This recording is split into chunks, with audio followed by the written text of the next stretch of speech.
Let's get it. Hard throb never. No more outer ethnic governance for American blacks. Outer ethnic or other ethnic groups governing American blacks has proven adverse and averse for American black communities.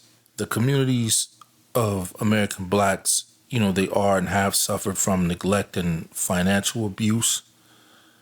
And the definitive term for financial abuse is, they relegate the term to relationships between men and women or,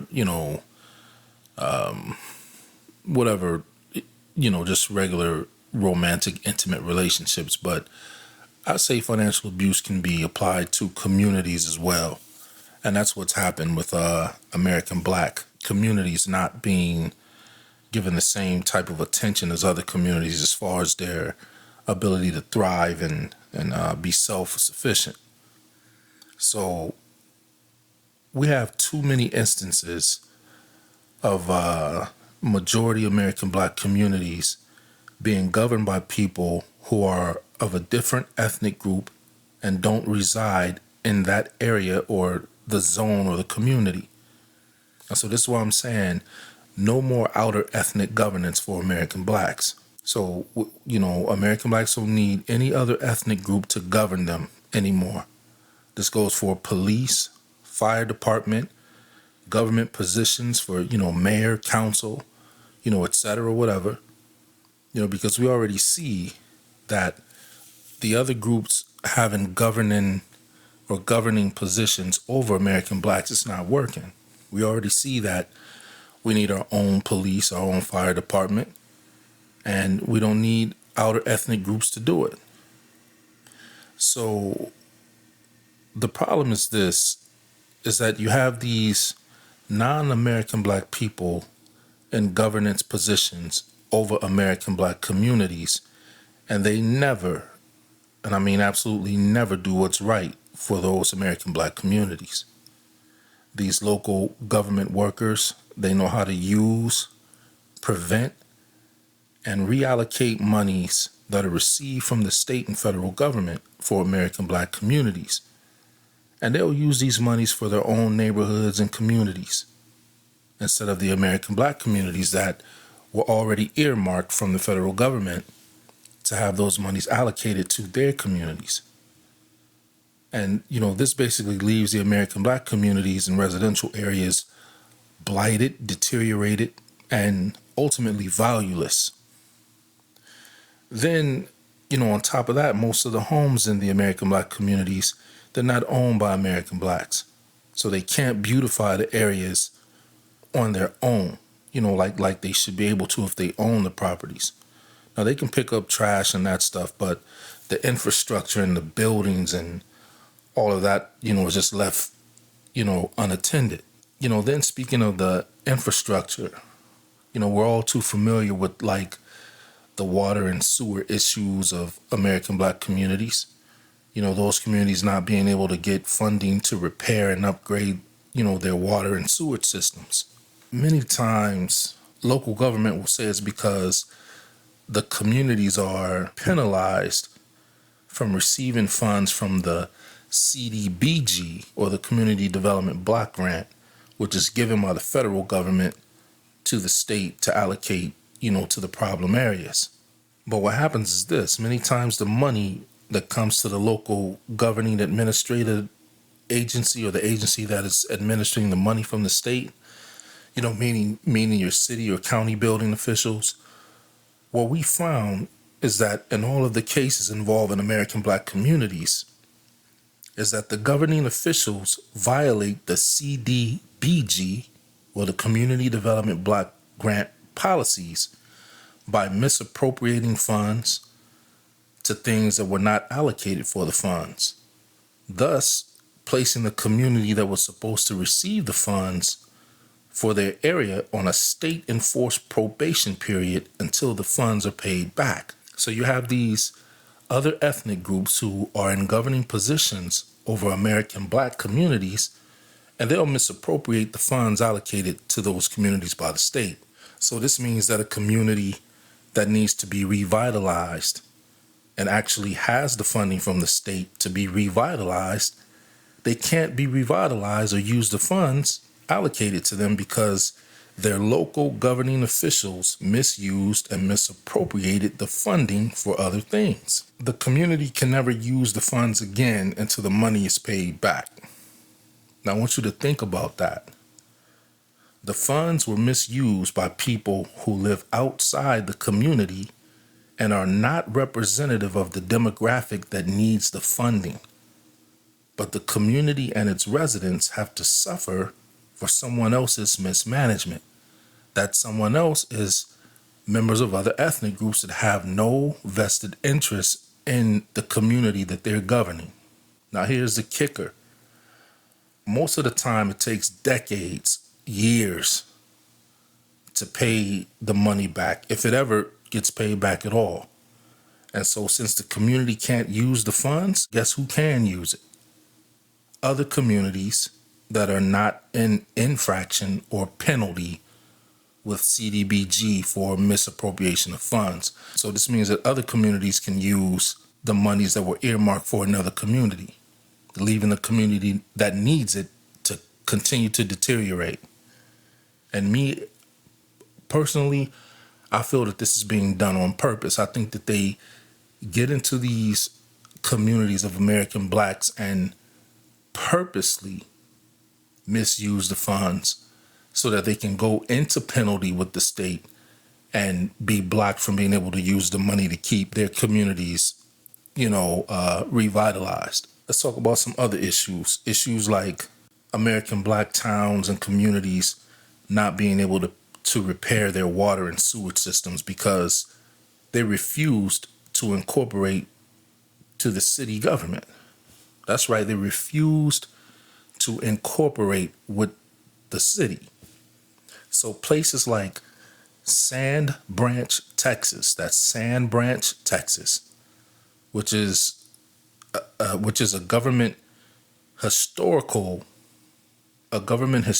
recognized American black town and community because it's the first American black town in Dallas that was established coming out of slavery.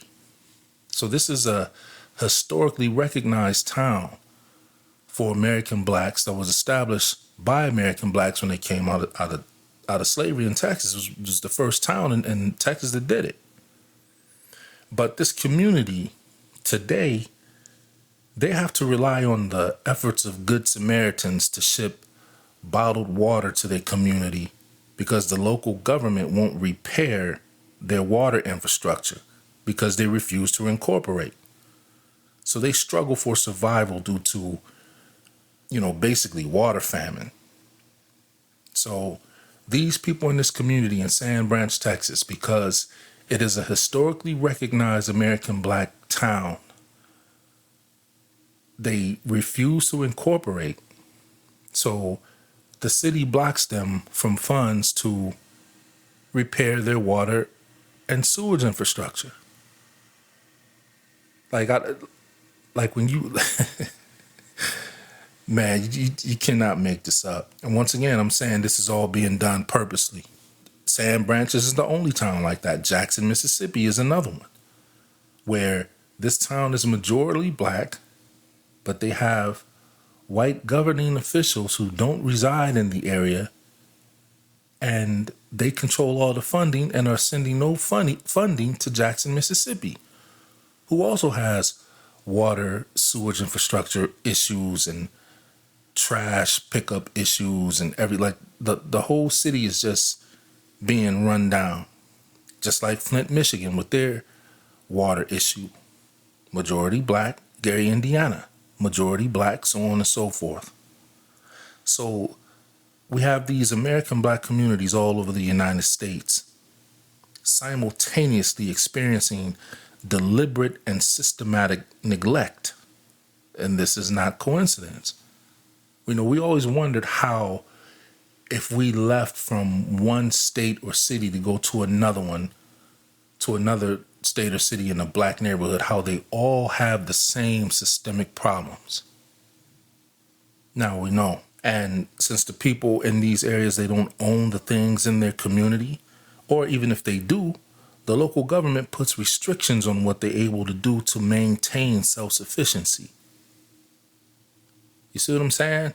So in most places, it's illegal to build your own water capture system on your property. They'll tell you you have to purchase a water right. Well, rain falling out the sky. But we know that they have cloud seeding techniques to make it rain. So they want you to purchase a water right to store water. And they're telling this to people who the city refuses to, invest money into their water and sewage infrastructure, but also tell them that you can't capture rainwater either. So with no water in these communities, you can't grow any crops in your area due to restrictions. You're not, allowed to grow any crops because they have restrictions on that. And a host of other things, like I mentioned, the trash removal and the raggedy streets with these big potholes and all types of stuff. So my point is this. Most of us, when we're younger and in school, we think we're going to move away and live somewhere out of the city and out of the town that we grew up in. But the fact of the matter is that we don't. We end up living right in the place that we thought we was going to leave. So pay close attention to this.